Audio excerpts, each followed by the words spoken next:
Durante este mes vamos a estar ministrando en algunas instancias algo asociado a parte de un componente del fruto del Espíritu que tiene que ver con la paz. ¿Están acá o no? ¿Sí? ¿Están en paz o están ahí medio dormidos? En paz. En paz me acostaré y asimismo dormiré, porque solo en ti, solo tú, Señor, me hace vivir confiado. ¿Sí? La paz tiene que ver mucho con la confianza que hay en nuestro corazón, con los niveles de reposo que hay en nuestra alma para poder reconocer la presencia de Dios en nuestras vidas. Y necesitamos urgente que el Señor nos ministre también en áreas profundas de su paz. Y ha sido especial al inicio ya de este mes el poder proclamar y anunciar que sea un tiempo de ministración de paz, porque hemos estado con diversas batallas. La paz es un fruto también de vencer. La paz tiene que ver o tiene relación con guerras ganadas, ¿sí? Con conflictos que están siendo puestos debajo de los pies de Cristo el Señor. Y tú quizás hoy día estás en una batalla. Y tú quizás hoy estás enfrentando una guerra. Lo primero que quiero decir este día es que en Cristo somos más que vencedores. Somos más que vencedores en Él. No en nosotros, no en nuestras fuerzas, no en nuestras preocupaciones, no en nuestro afán, no en nuestros planes maestros, sino que en lo que el Señor ha hecho y ha conseguido para nosotros como sus hijos. Amén.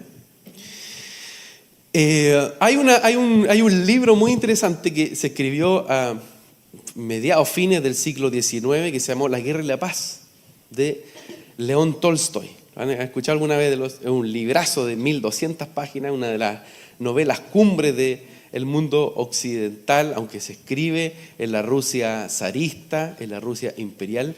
Tolstoy cuenta ahí toda una historia donde hay un debate, una batalla entre cómo se escribe la historia de los hombres, cómo se escribe la vida de los hombres entre la guerra y la paz. Y hay una frase que es muy, muy interesante. Él dice: la guerra puede ser un conflicto externo, pero también un conflicto interno. ¿Sí? O sea, hay guerras que vemos a nuestro alrededor. Por ejemplo, el siglo XX. El siglo XX dejó aproximadamente 130 millones de personas muertas en distintas guerras. ¿Sí? Entonces de repente uno ve la Segunda Guerra Mundial, donde ya hay cerca de 100 millones de muertos, pero va a encontrarse, por ejemplo, en la Unión Soviética de Stalin, ¿no? Cuando hay una muerte que se llamó el Holodomor, el matar de hambre, el morir por hambruna. Eso fue todo una estrategia de la Unión Soviética, de la antigua Unión Soviética, contra Ucrania, precisamente, cortándoles todos sus suministros, y murieron de hambre cerca de 6 a 7 millones de personas en la Ucrania de la década del 30 al 40. Entonces, las guerras han marcado el mundo contemporáneo. La guerra ha estado presente en las historias recientes, ¿no? De los países, quizás no tanto en los que nosotros vivimos. Chile tuvo sus últimas guerras fines del 19, ¿cierto? 1891, una guerra entre nosotros, la guerra civil, que también fue muy cruenta, la guerra del Pacífico, entre otras. Pero ¿qué guerra estás viviendo tú hoy? ¿Qué guerras se están escribiendo en la historia de tu familia? Porque como decía Tolstoy, y no es que vaya a predicar de la guerra de la paz, pero Tolstoy decía: hay muchas guerras que son externas, pero hay otros conflictos que se desencadenan de modo interno. ¿Cuáles son esas batallas? ¿Cuáles son esos conflictos? ¿Cuáles son esas guerras que nos quitan la paz? Nos quitan la paz. La paz es consecuencia de vencer una guerra. Y el Señor peleó esos conflictos que hoy tú estás viviendo en tu casa. Esos conflictos que hoy tú estás viviendo en tu corazón. Esas cuestiones que no sabes cómo resolverlas. El Señor pagó un precio por ti y por mí. y consiguió una victoria. ¿Cuál es el peor de los temores del ser humano? Morir.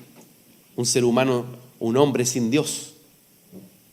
El peor de sus temores es el temor a la muerte, el temor a la enfermedad, el temor al mañana. ¿Sí? Ese es el peor de los temores que uno ve continuamente a nuestro alrededor. Pero Cristo consiguió aún la victoria sobre la muerte.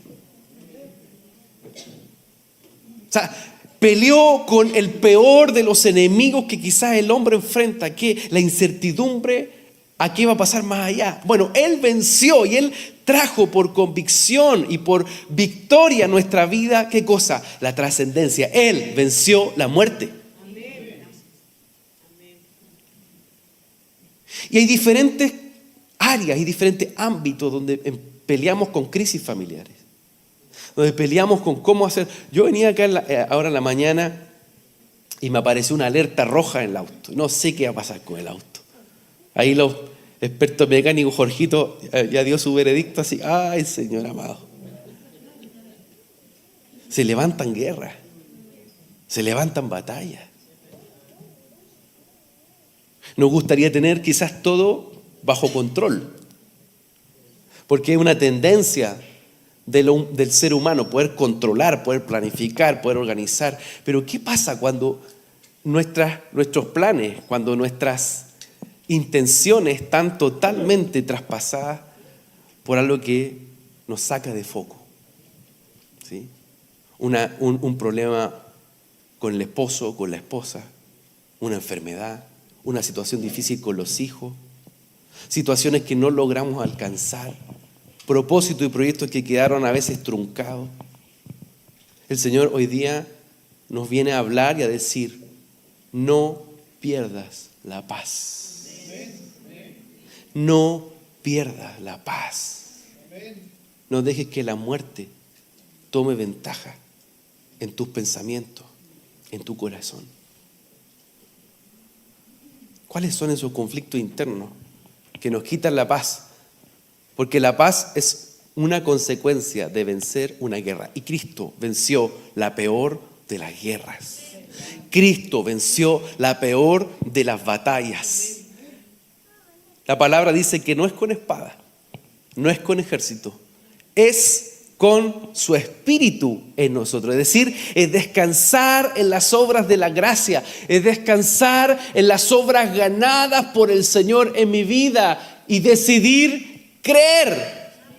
Hay algo que el cielo está expectante este día, y es que los depósitos de fe que hay en tu corazón una vez más pongan los ojos en Él, que es vencedor.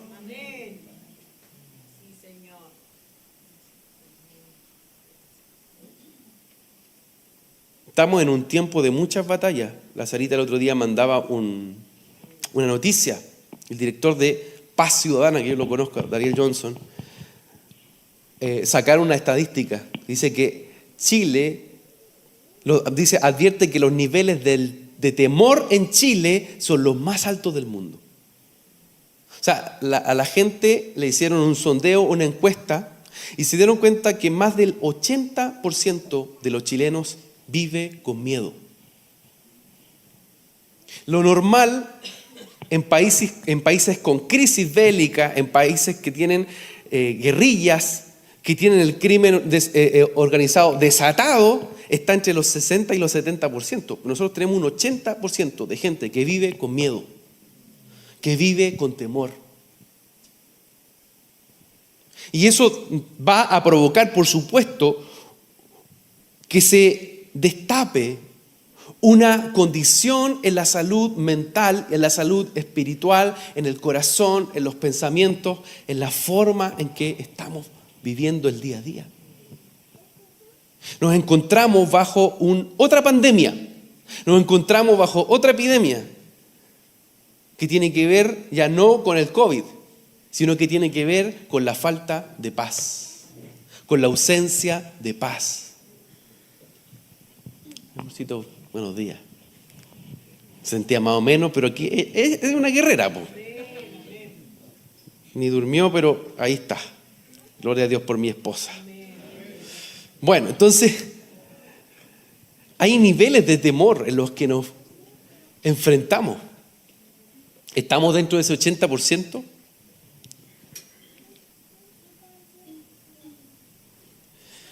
La palabra habla de diferentes conceptos en torno a la paz. Por ejemplo, en el Antiguo Testamento, la palabra que se utiliza en la Escritura para hablar de paz es shalom, ¿sí?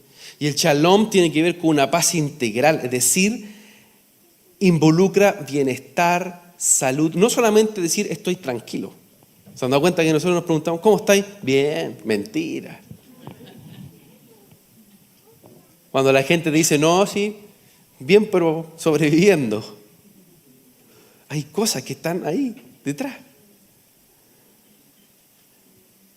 Y esta palabra, el shalom, no solo era un saludo, de saludarse shalom entre los hermanos, sino que era el entender de que Dios busca un bienestar integral. Que estemos en paz con Él, pero que también estemos en paz con nuestros hermanos, que estemos en paz con nuestro ecosistema, ¿sí?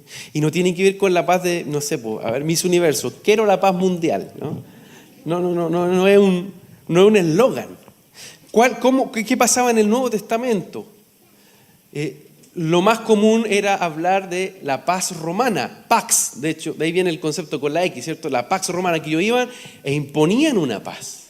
Es decir, traían un orden, el orden romano. Y el que no le gustaba, salga de la paz y váyase al Coliseo o váyase a la fiera. Y era una paz condicionada. Por eso es que Cristo dice, yo tengo una paz que este mundo no puede dar, que este mundo no sabe dar.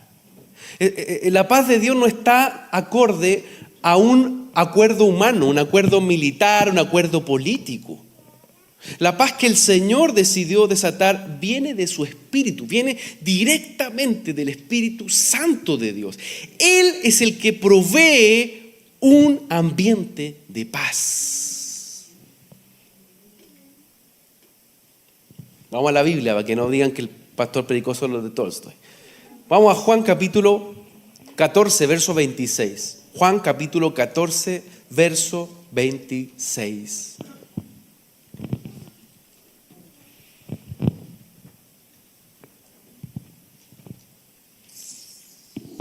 Gracias, chiquillos. Mire, esto dice la palabra, pero el Consolador, el Paracletos, ¿quién?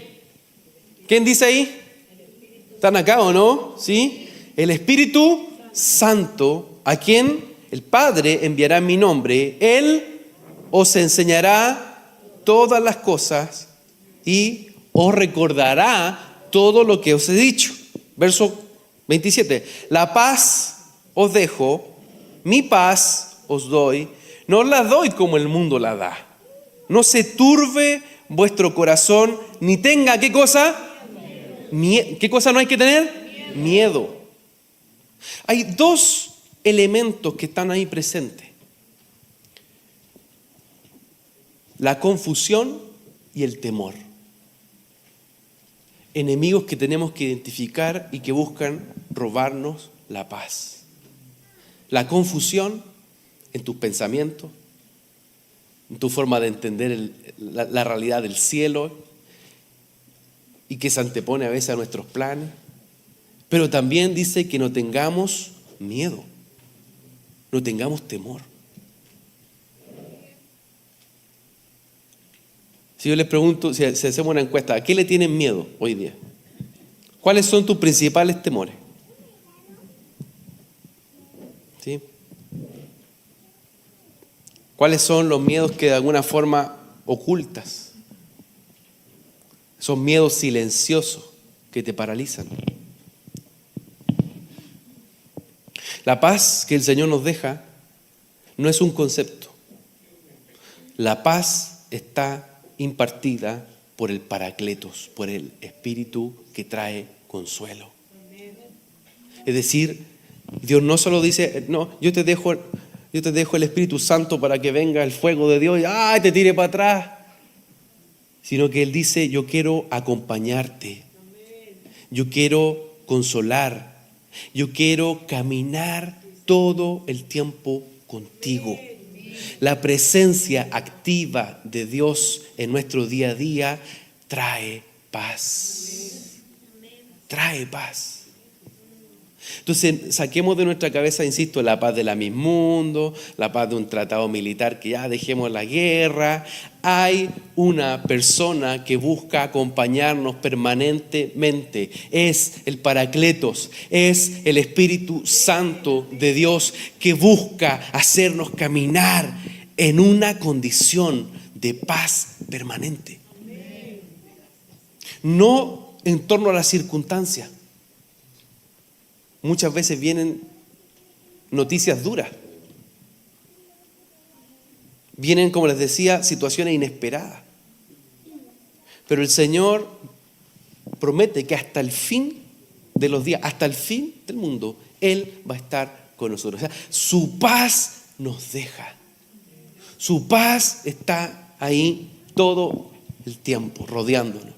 Y dice que la da no como el mundo la da.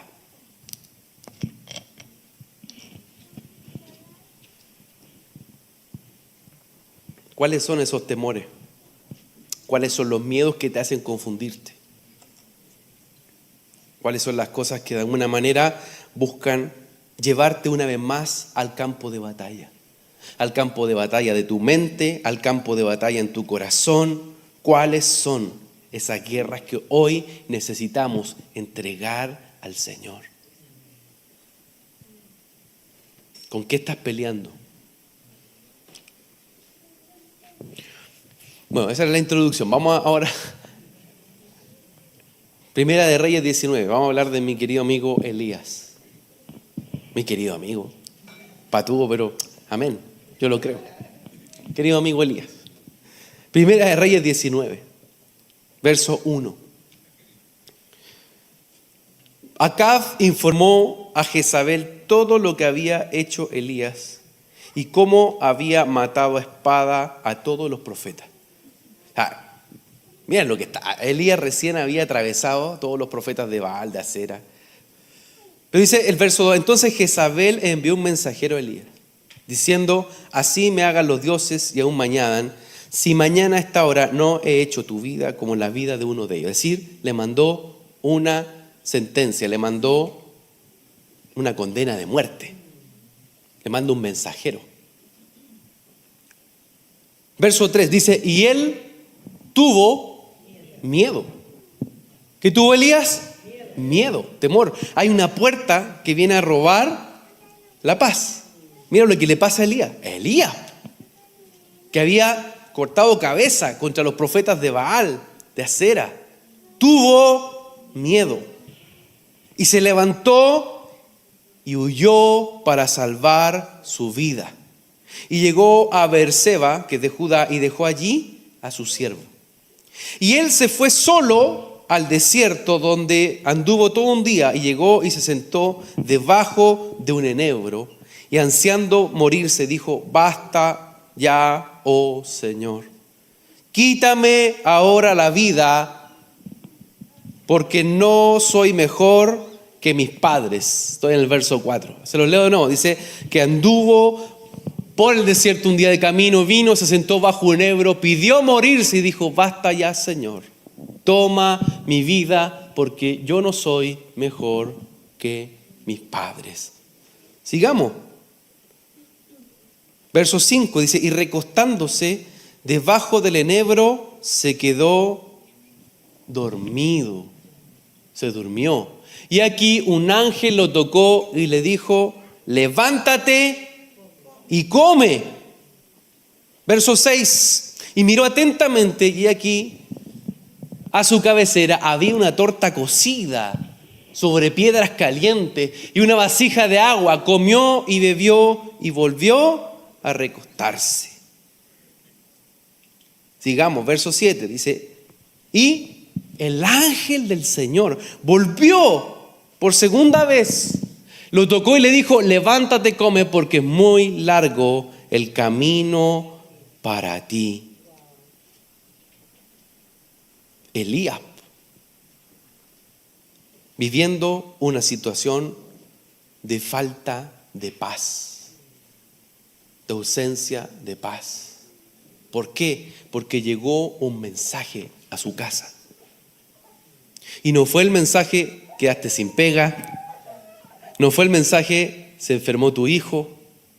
El mensaje fue: Jezabel va a acabar con tu vida. Y prometió que en un día te iba a decapitar. Su reacción es impresionante. Su reacción nos recuerda muchas veces a nosotros mismos, ¿o no? No nos hagamos locos. Ay, Elías, qué terrible. Jezabel, esa entidad espiritual, busca permanentemente incorporar en sus mensajes la manipulación, la seducción o la intimidación. Así funciona la influencia jezabélica. Busca lanzar un lazo sobre tu corazón y tus pensamientos para intimidarte, para manipular y hacerte ver otra realidad, una ficción, una ilusión que el cielo nunca ha hablado. El gran profeta Elías estaba viviendo una persecución, una huida. Él decidió salir corriendo. Soldado que arranca sirve para otra guerra. Y él emprendió carrera. En otras palabras, evadió. Pero yo no voy a ponerme pesado con Elías. Porque ¿cuántos de nosotros nos evadimos? ¿Cuántos de nosotros, cuando viene una situación o un mensaje duro, salimos corriendo? A lo mejor Elías pensó y dijo: Señor, que le caiga fuego del cielo una vez más a Jezabel. O quizá algunos habríamos pensado: no, pues Elías va a tomar la espada. Sí, que hace un día atrás fue contra 450 y otros 400 más. ¿Qué le va a costar ir contra Jezabel? Pero esa voz vino a intimidarlo. ¿Qué voces te paralizan? ¿Qué voces te intimidan? ¿La voz del pasado? ¿La voz de vicios que estás batallando? ¿La voz de un jefe? ¿La voz de una persona que tú sabes que te desalinea, pero hay un gancho en tu corazón? ¿Qué voces manipulan tu alma? ¿Qué voces te hacen perder tu identidad profética? De un día levantarte y decir: sí, Señor, veo los cielos abiertos, pero viene un mensajero y te dice: adiós pega, y te desarmaste. O viene una voz del pasado a tirarte un gancho atrás y decirte: pero si tú eras así, ¿qué vas a ser profeta? ¿Qué destino estás viendo si mira lo que has vivido antes? Y empieza una batalla por tu corazón. ¿Qué vas a hacer, Elías? ¿Vas a vivir con miedo? ¿Vas a huir? ¿Qué vas a decidir delante del Señor? Dios tiene un plan para nosotros. Que entremos en paz. Que haya un fruto en nosotros. Que caminemos en paz. Mira lo que hace Elías. Lo decíamos recién. Jezabel manda este mensaje. Dice que tuvo temor. Se levanta, huye. Pero además deja ya a su siervo. O sea, no solo arranca, sino que hace lo peor que uno puede hacer para enfrentar una crisis. ¿Cuál? Enfrentarla solo. Él tenía un siervo que probablemente era un discípulo. Pero le dijo: ¿sabes qué, cabrito? Déjame solo nomás. Estoy mal, no quiero oír a nadie. Esa es la condición de alguien que está entrando en un cuadro depresivo. No quiero oír a nadie. No quiero oír a ninguna otra persona. Estás entrando en el pozo de la desesperación. Elías, estás entrando al lugar del desierto. Y allí la palabra dice que mejor son dos que uno. ¿En qué cosas estás viviendo solo? Situaciones. Peleando con un pecado, peleando con decisiones que no sabes cómo afrontar, en cómo criar quizá a los hijos, en cómo llevar adelante. No caigas en la trampa de la soledad, porque el Señor envió el Paracletos, envió su Espíritu para que nunca más estemos solos. Yo les decía, a nosotros nos ha tocado mucho estar ministrando en Europa. Y oro para que muchos de ustedes nos acompañen en próximos viajes misioneros, viajes apostólicos a España, a Francia, a esos lugares. Y sabes que una de las cosas que a mí más me confronta en estos países es ver la soledad. Estaba conversando con un colega, un historiador muy importante en España, y él tiene escrito como 30 libros. Entonces yo le digo, oiga, deme la receta. ¿Cómo lo hace para escribir tanto? Y él me dice, ¿sabéis qué, Javier? Bueno, sabéis, así no. Me dice, sabí. Sabéis. No, me dice, tú tienes algo que yo no tengo, me dijo. ¿Qué? Tienes 3 hijos. Un hijo vale por más de 10 libros, por mucho más que eso. Te cuento algo, me dijo. Yo he escrito todos esos libros,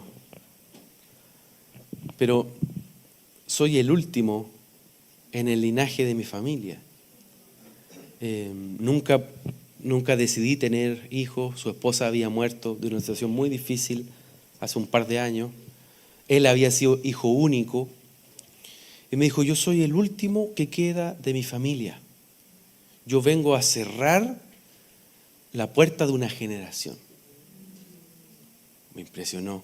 Me dijo, más que tantos libros, disfruta lo que va a pasar con tus próximas generaciones. El Señor habla por las piedras en distintos momentos. Eso me impactó. Primero, en ver la crisis de soledad que se vive, entre comillas, en un mundo moderno que compite por el amor al dinero, que compite por tener grandes logros, pero solo, y que está totalmente traspasado por el individualismo, por el egocentrismo, por tomar decisiones sin importar el que está a mi alrededor. Pero por otro lado, el valor que tiene una generación, el valor que tiene una semilla, el valor que tiene saber de que no estamos solos y que Dios siempre, siempre quiere estar con nosotros. Y aun cuando tú vengas solito acá y te congregues solito, eres parte de una familia. Tienes que sentirte parte de una familia. Dios es un Dios que es Padre. A Él le gusta abrir su mesa y que todos nosotros podamos ser su casa, podamos ser familia. Entonces, saca de tu corazón, saca de tu mente el errante, el corazón que vagabundea, el corazón que camina solo, porque no es diseño de Dios que andes solo enfrentando tus circunstancias difíciles. Elías hizo lo peor que pudo haber hecho. Aquel que le ayudaba, decirle, ¿sabes qué? Ándate pa' Chillán, ¿no? Dejarlo ahí. Y él dice que se fue a un enebro. Estoy en el verso 4 de Primera de Reyes 19, dice, y él se fue solo al desierto. Qué duro, ¿no? Irte solo al desierto. Algunos quizás han estado en el desierto de Atacama. Es impresionante, ¿no? El desierto tiene una belleza, tiene una hermosura que es muy, muy tremendo, pero al mismo tiempo la aridez del desierto se empieza a sentir. El cuerpo lo empieza a sentir. Imagínate irte solo al desierto en una circunstancia dura y difícil. Eso pasa en nuestra alma, cuando llevamos esas cargas y nos vamos sintiendo secos. Dice que anduvo todo un día y llegó y se sentó debajo de un enebro ansiando morirse. Pero ¿cómo le pasó eso a Elías? Pero ¿cómo, pastor, usted se siente triste, cansado, estresado? ¿Cómo usted, la intercesora, el intercesor? Necesitamos sacar todas las cargas, todas las máscaras que llevamos y decir: Señor, yo no solo te necesito a ti, sino que también necesito el cuerpo. Necesito de tu espíritu en mí. Se va un enebro. En el original, en el hebreo, está hablando de la retama. Rotem, es la palabra que habla de ese árbol. Y el enebro tenía una característica. ¿Cuál? Dos importantes. Uno, era un árbol amargo.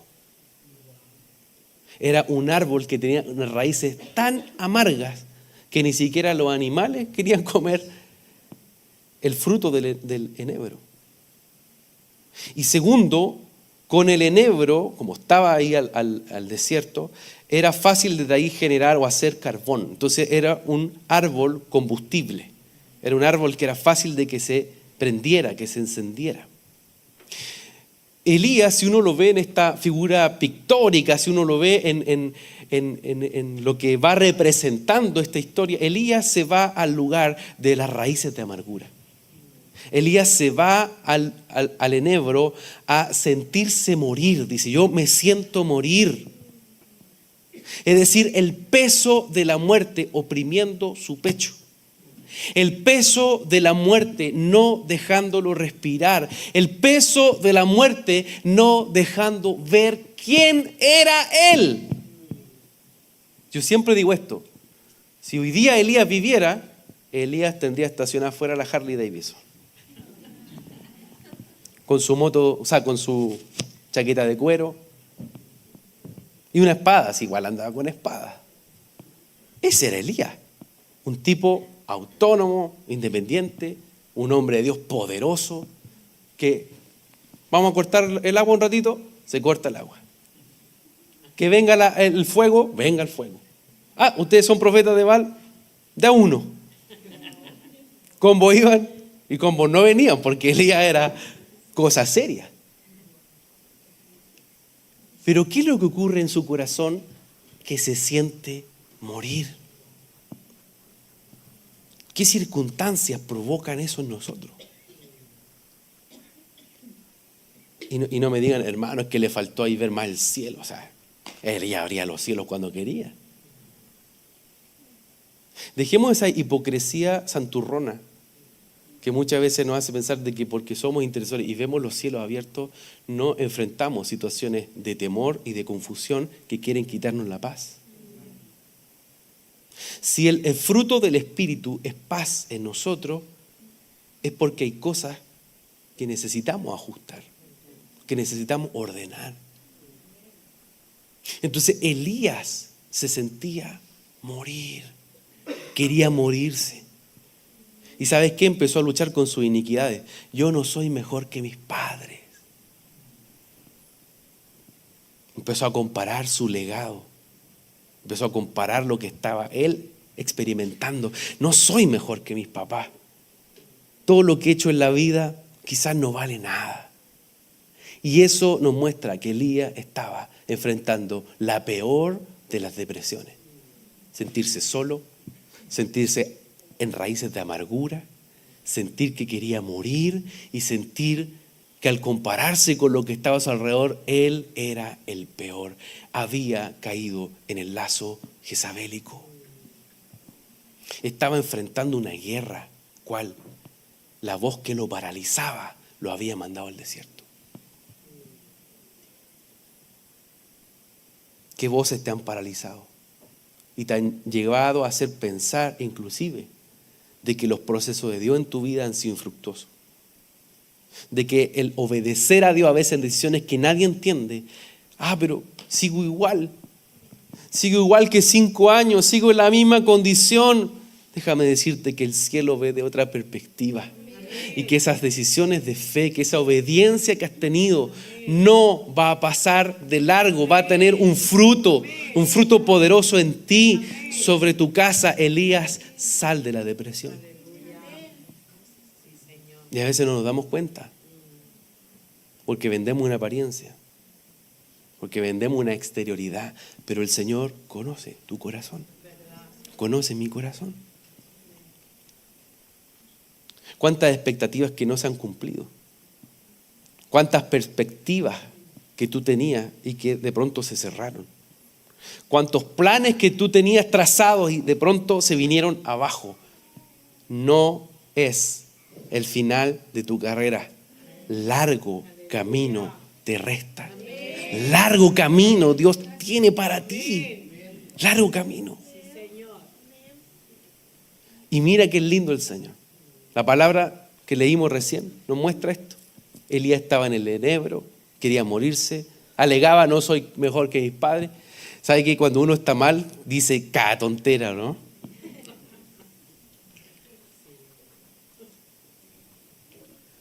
Le dice barbaridad de su esposa, le dice barbaridad de su esposo, le dice cosas a ti mismo. Cada disparate. ¿Por qué? Porque la realidad ha sido alterada por la manipulación, por la presión que estamos sintiendo. Pero ahí, en ese ambiente, Dios envía a su ángel. Dios envía mensajeros. El Señor nunca va a dejar de enviar su mensaje, sus mensajeros. ¿Por qué? Porque eres hijo, porque eres hija. Y Él no quiere verte abatido. Él no quiere verte en una condición debajo del enebro, debajo de ese lugar. El Señor siempre quiere impulsarnos a avanzar. Y puedes hacerlo. En Él puedes. Entonces, manda el ángel, manda un mensaje. A veces el mensajero, uno piensa, el ángel, buenos días, santo, santo, santo. Y los ángeles de Dios ahí. A veces el ángel o el mensajero que Dios manda es tu hijo, es tu hija. Hasta tu suegra a veces puede ser el mensajero que Dios manda. A mí me ha pasado, hay días que estaba ahí, me acuerdo siempre, estaba en un lugar y ministrando, estaba muy cansado y me manda un mensaje mi suegra, me dice: eres ministro del Señor. Y avanza en el ministerio que Dios te ha dado, y me puso ahí un listado de los hombres de Dios. Amén, me alineó así de un amén. Hay mensajeros, hay mensajeras que Dios pone delante de nosotros. ¿Y qué es lo que hacen? Bueno, es que Elías era especial, pues Dios le manda un ángel Masterchef. Le manda un ángel que le cocina. Y además le cocina cosas que él le gustaba. Una torta, ¿no? Como el Chavo, una torta de jamón, no sé de qué habrá sido. Pero le prepara una torta. ¿Se acuerdan de Elías con la viuda, no? En Primera de Reyes 17. Le habla a la viuda y le dice: prepárame una torta. Y primero a mí. Le gustaban las tortas a Elías. Entonces Dios le manda el ángel y no le dice: ahí va el maná del cielo. No, le prepara lo que le gusta. Le da agua y le dice: come. Martin Lloyd Jones, un predicador del siglo pasado que era muy bueno y además era médico, era pastor en Westminster, la abadía de Westminster, Inglaterra. Él decía: a veces un buen reposo, una buena comida es el mejor refrigerio que necesita nuestra alma para reiniciar, para volver a partir. Y saben que vieron estos días al pastor Sebastián, ¿no? ¿Vieron lo que él impartió, lo que compartió? Se los recomiendo. Los que no lo han visto, está en YouTube, se los podemos reenviar, pero fue muy bueno, de salud emocional. Y él decía: hay prácticas que nosotros tenemos que tener. Mi esposa ahí lo sintetizaba, decía: el aprender a descansar, el aprender a reposar, el meditar en el Señor. Si no llenarnos de cualquier pensamiento, sino meditar en su palabra, meditar en Él. El bajar los niveles para que también todos los niveles de los químicos que hay en nuestro cuerpo también vayan descendiendo. Y hay prácticas que aparecen en la Escritura que nos ayudan a poder reposar.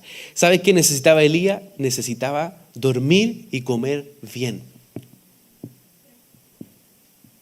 Entonces, no llegue y tome decisiones así como todo. No. Descansa. Entra en el reposo del Señor. Come de Él, pero también deja que tu cuerpo entre en un ambiente de reposo. Si te estás sintiendo oprimido, si estás sintiendo el peso de toda esa opresión, que tu espíritu, tu alma y tu cuerpo entren en ese reposo. Hay hermanos que yo les he dicho este fin de semana, no vengan a congregarse, vayan con su familia y váyanse al campo o vayan a la playa y descansen ahí. Claro, algunos se lo tomaron muy en serio, están ahí, saludos de la playa, están todo el rato allá. O sea, era una vez, está bien, pero lo que voy es que necesitamos incorporar en nosotros, ¿qué cosa? La práctica de ¿qué? De aprender a descansar en el Señor. Y Elías estaba descansando. Dice que, o sea, imagínense, él había decapitado a los profetas, andaba en su moto a toda velocidad, no paraba. O sea, su nivel de estrés era muy alto. Entonces, Dios también necesitaba que él bajara. Y a la segunda vez el ángel le habla, le dice, largo camino te resta. Es decir, le da una perspectiva de largo plazo. El Señor quiere esta mañana abrir tus ojos y que puedas ver el largo plazo que Él está viendo.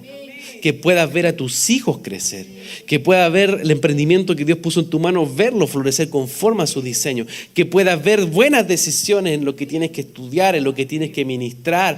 Ve el proyecto, cómo Dios proyecta su visión a través de ti. ¿Por qué? Porque cuando viene el sentido de propósito, la depresión también comienza a ser limitada. Sé para lo que Dios me llamó, sé para que Él me levantó, sé no lo que Jezabel está hablando, sino lo que el cielo está hablando, en lo que yo debo avanzar. Entonces, en esos momentos perdemos el sentido de propósito. A veces uno está en un taco, ¿no? Y en el taco dice, aquí llevo 20, 30, 40 y piensa que ahí se te fue la vida. Pero tranquilo, es un taco nomás. Hay que seguir avanzando. ¿Qué situaciones nos tienen ahí hoy?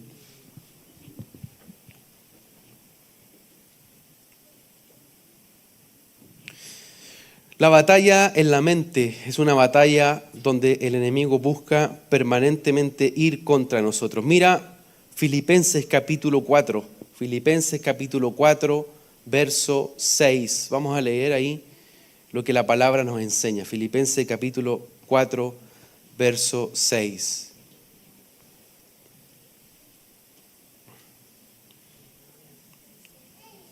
Dice, por nada estéis afanosos. Que también podríamos poner ahí, por nada estéis angustiados. Por nada estéis nerviosos. Por nada tiendas a incubar ideas que te confunden. Si no sean conocidas vuestras peticiones delante de Dios en toda oración y ruego con acción de gracias.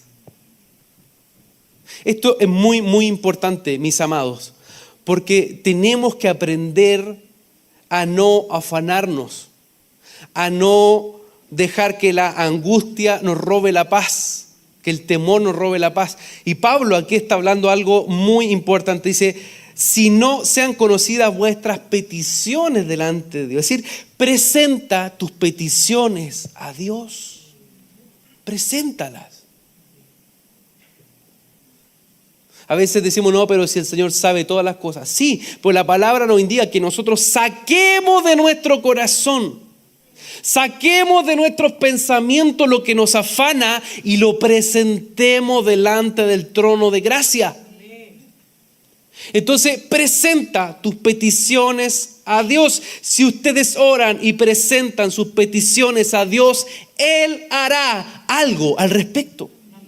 Dios no se queda neutro cuando un hijo presenta sus peticiones. Entonces no viva de una manera mimo con Dios, ¿no? Sí, adoro, Señor. Le hace señas a Dios. Y nunca abre su corazón a decir, Señor, tengo miedo. Señor, tengo miedo, Jezabel me está persiguiendo. Necesito, por favor, que tú me ayudes. ¿Sabes lo que pasa ahí? Más allá de que nosotros llegar a decir, en el nombre de Jesús, se va todo lo malo y ya. Cuando nosotros presentamos nuestras peticiones a Dios, tomamos una actitud correcta. ¿Cuál? De saber de que Él es soberano en nuestras vidas. Y que Él va a responder. Amén. Entonces, cuando presentamos nuestras peticiones a Dios, Él va a hacer algo. Él va a hacer algo al respecto. Mira lo que dice el verso 7. Dice, por nada estéis afanosos. Mira, y la paz, ¿qué cosa? La paz de Dios, que sobrepasa todo entendimiento, que guardará vuestros corazones y vuestros pensamientos en Cristo Jesús. Es muy lindo porque cuando habla ahí de se guardará, es el mismo verbo que se utiliza cuando se levanta una guarnición, cuando se levanta una guardia. Dios va a poner guardia sobre tus pensamientos. Dios va a poner guardia sobre tu corazón. Su paz es una guardia que por sobre nuestro propio entendimiento nos cubre. Verso 8, por lo demás, hermanos, todo lo que es verdadero, todo lo honesto, todo lo justo, todo lo puro, todo lo amable, todo lo que es de buen nombre, si hay virtud alguna, si hay algo digno de alabanza, en esto, ¿qué cosa? Pensad, meditad, en eso meditad, en eso meditad. Verso 9, lo que también habéis aprendido y recibido y oído y visto en mí, esto, ¿qué cosa? Practicad. Y el Dios de paz estará con vosotros. Es decir, hay dos instrucciones ahí que Pablo también dice. Lo primero es que la paz del Señor viene a guardar nuestros pensamientos contra el afán. ¿Sí? Viene a guardar nuestro corazón contra el afán.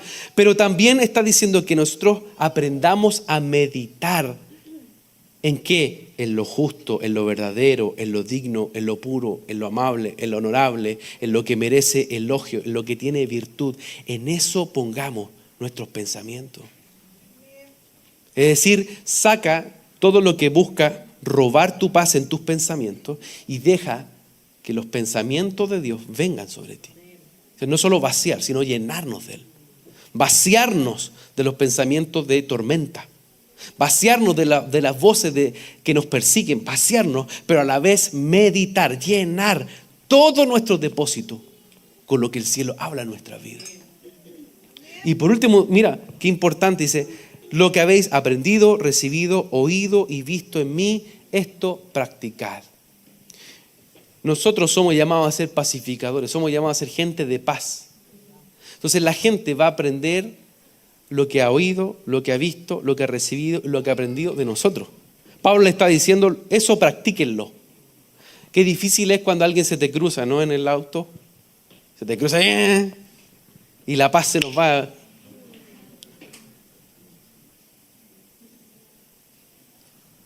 Ay, Señor, mejor sigamos. Entonces, hay una batalla permanente en nuestros pensamientos.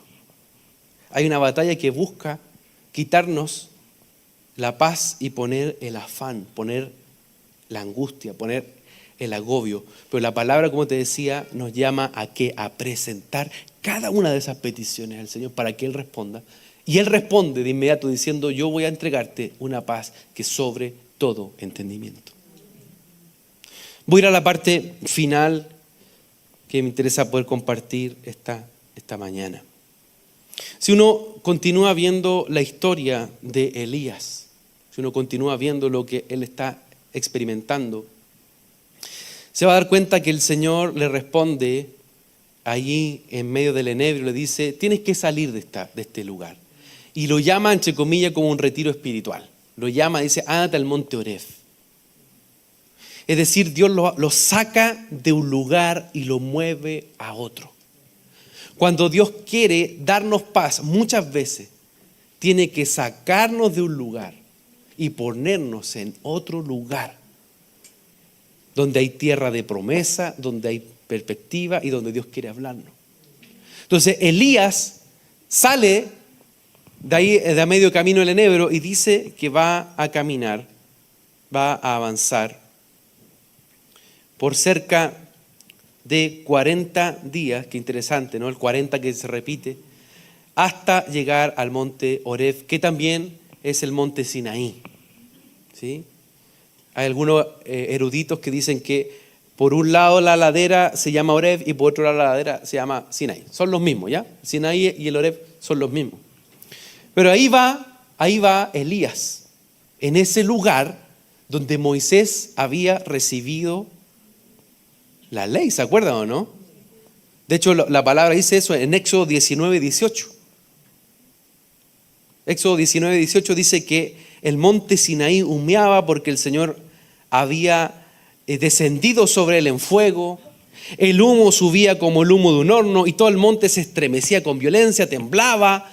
Verso 19, y el sonido de la trompeta aumentaba más y más, y Moisés hablaba y Dios le respondía con el trueno. Entonces Elías tiene una experiencia. Empieza a escuchar la voz de Dios, querer escuchar, Señor, háblame. Y dice que no estaba en el trueno, no estaba en el viento fuerte, no estaba en el terremoto, ni tampoco estaba en el fuego. Eso le había pasado a Moisés,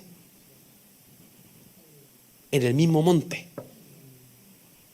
Moisés había experimentado el terremoto, había experimentado el fuego y había experimentado el viento, los truenos allí.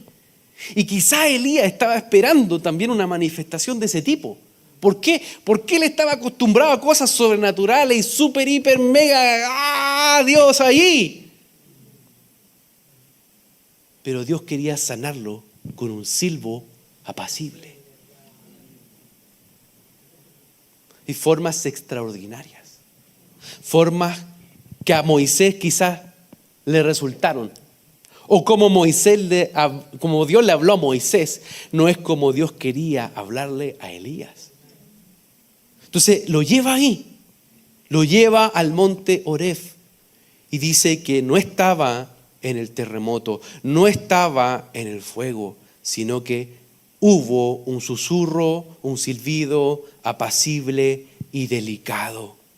Y ahí Elías sale de la cueva donde estaba en Horeb y el Señor le dice: Elías, ¿qué haces aquí? ¿Qué estás haciendo aquí, Elías?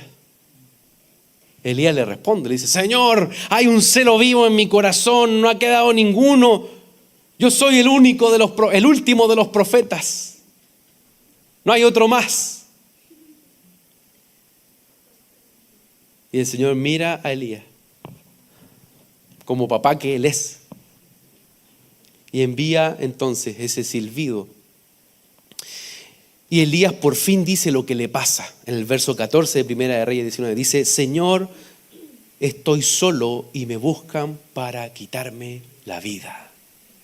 En ese momento algo pasó, que el silbido apacible llegó al corazón de Elías y confesó la crisis que él estaba viviendo. Me siento solo y me quieren matar y yo me quiero morir. El silbido apacible, entre paréntesis recomiendo el libro de mi amigo Jordan, Silbo apacible, muy lindo, devocional para jóvenes y también para no tan jóvenes y jóvenes. Cierre paréntesis, buen libro, amigo, que venga otro. Dios imparte su espíritu por medio de la paz. ¿Qué venía? Un silbo, ¿qué cosa? Apacible, es decir, un silbo envuelto en paz. Señor, yo necesito un silbo apacible este día para enfrentar diferentes situaciones. Sopla en mí, sopla en mi espíritu, Señor. Entonces viene un silbo apacible, un silbo ungido en paz, lleno de paz. La paz solo puede ser proferida por un rey. Un rey dictamina cuando hay paz sobre un territorio. Y Él ha dictaminado paz sobre ti. Él está soplando paz sobre nuestro espíritu. Porque la paz sobrepasa, dice Jesús, nuestro entendimiento. No se recibe en nuestra mente, se recibe en nuestro espíritu. Y esa paz viene a guardar, dice, corazón y mente. Entonces viene el silbo apacible, viene el tono de Dios, viene un sonido envuelto en su paz al terrible y gran profeta Elías. Y le ministra su dolor, le ministra su temor, le ministra su soledad, le ministra sus fantasmas, le ministra las cosas que ha estado batallando, las cosas que lo han dejado oprimido y que no le dejan ver lo que Dios ve en él. Tiene que soltarse un silbo sobre ti esta mañana. Tiene que soltarse el susurro de Dios que trae convicción en nuestra alma y levanta una fortaleza. La paz viene desde ese trono, no desde un pensamiento positivo, no desde el esfuerzo humano, sino que viene del soplo que el Rey está desatando. Él hoy envía mensaje, envía esta palabra sobre tu espíritu para ordenar nuestros pensamientos, para ordenar nuestros corazones. Ese silbido apacible hizo que Elías reconociera quién era él al final, que destruyera lo que lo paralizaba, ese temor jezabélico, esa voz de intimidación que lo había acobardado cuando él no tenía temor. ¿Qué cosas te acobardan?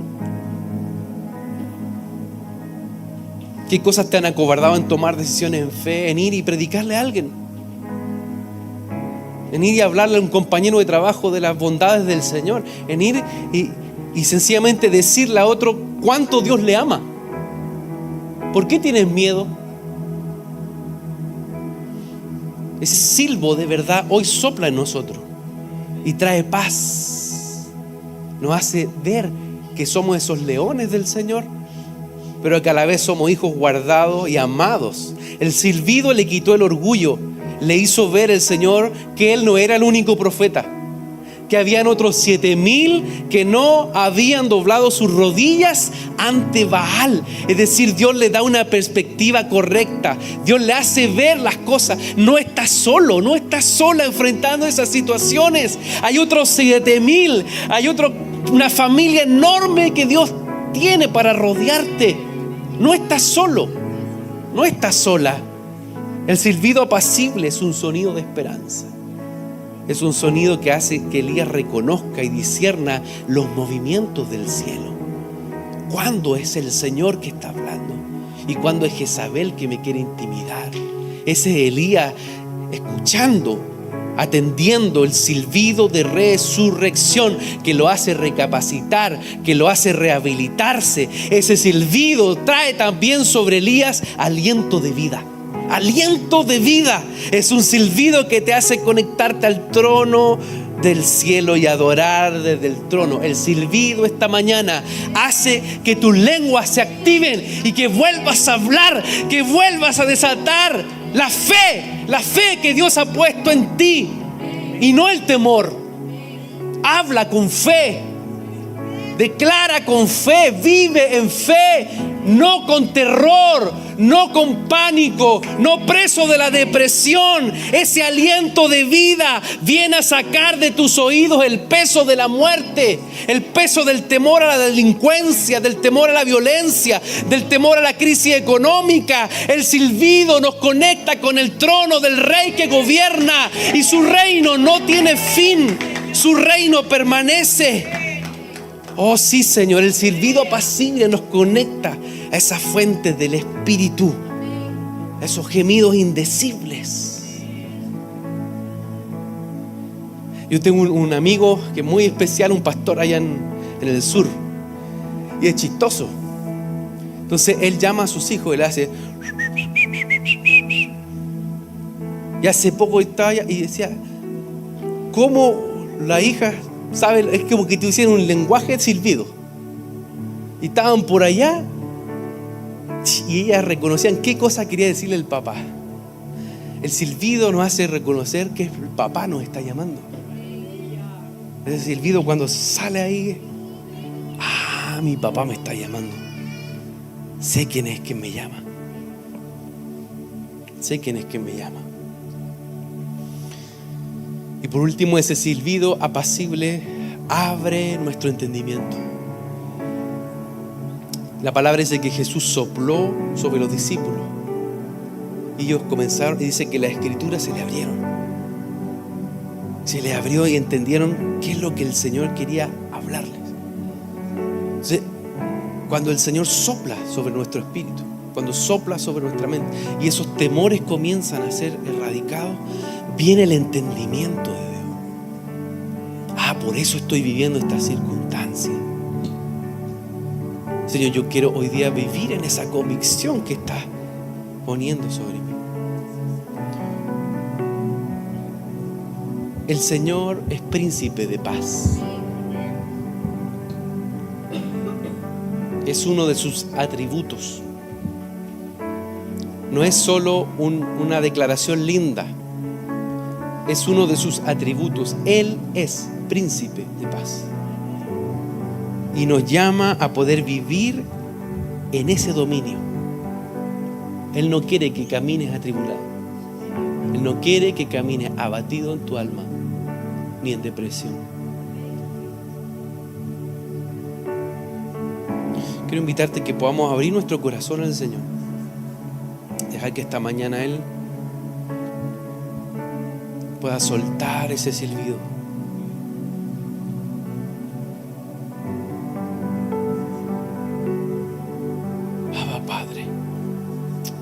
Abba Padre, eres tú nuestro papá.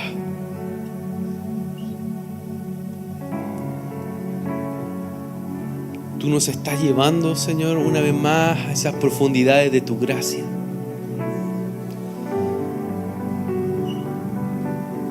Abba Padre, me llamas a habitar en tus alturas. Me llamas a habitar en tus alturas. Aliento de resurrección, aliento de vida. Y abres mis ojos para ver tus diseños, para ver tus planes. Aliento de vida, tu silbido de verdad, tu silbido me llama. Y subo más alto, subo al oír tu voz, al oír tu susurro, al oír tu silbido. Yo subo por tus caminos, subo más alto, subo más alto. Salgo de toda atmósfera de confusión. Yo salgo de toda atmósfera de temor. Subo en tu verdad. Subo desde Sion. Subo a tus alturas.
gracia, se abre el trono de su amor, se abre el río de libertad y entro en tu verdad.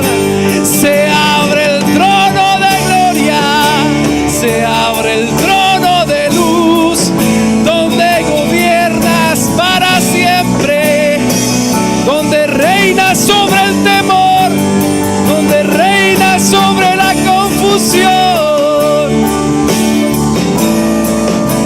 Has vencido, has ganado, Rey de gloria, y me guardas en tu manto, me guardas en tu manto de paz, me guardas en tu manto de paz, que sobrepasa el entendimiento, que guarda mis pensamientos, que guarda mi corazón. Me escondo en tu manto de gloria, me escondo en tu manto de gloria, me guardas con tu verdad. Estás venciendo sobre toda oscuridad. Oh, está callada la voz de la manipulación, está callada la voz de la muerte, está callada la voz que intimida. Se despierta un silbido, se despierta mi espíritu a mirarte desde el trono. Oh, tus enemigos están vencidos, tus enemigos fueron vencidos. Príncipe de paz, tú reinas con autoridad. Príncipe de paz, desde Sion gobiernas. Príncipe de paz, tu reino no tiene final.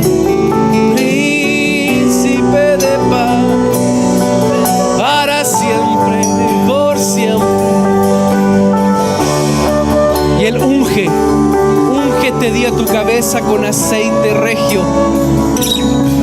Ese aceite ministra tu pensamiento, ministra tu corazón y habla su victoria y habla su verdad sobre ti. Más que vencedora en Cristo Jesús, Señor nuestro, más que vencedores en Él. Oh sí, Señor. Paz, dulcísima paz, es aquella que da el príncipe de paz. Oh, paz, dulcísima paz, es aquella que me da mi príncipe de paz.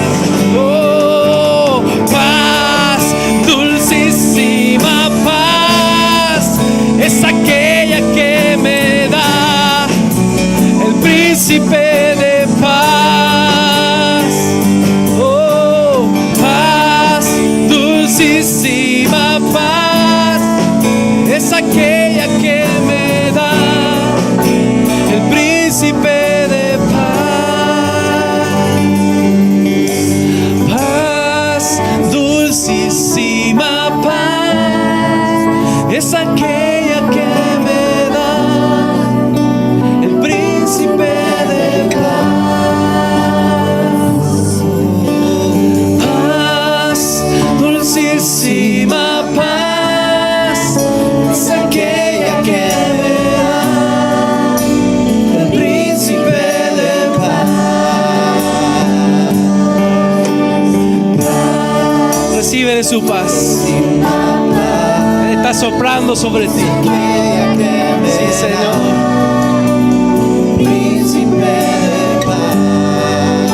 Y oro por tu casa.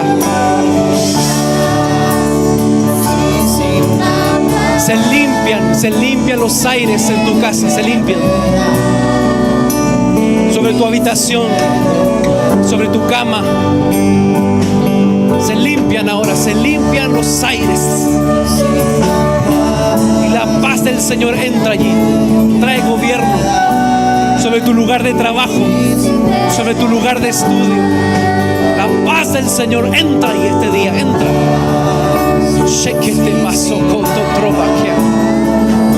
Sí, Señor. El Rey gobierna en sus hijos. Yo recibo de tu paz, yo recibo de tu paz.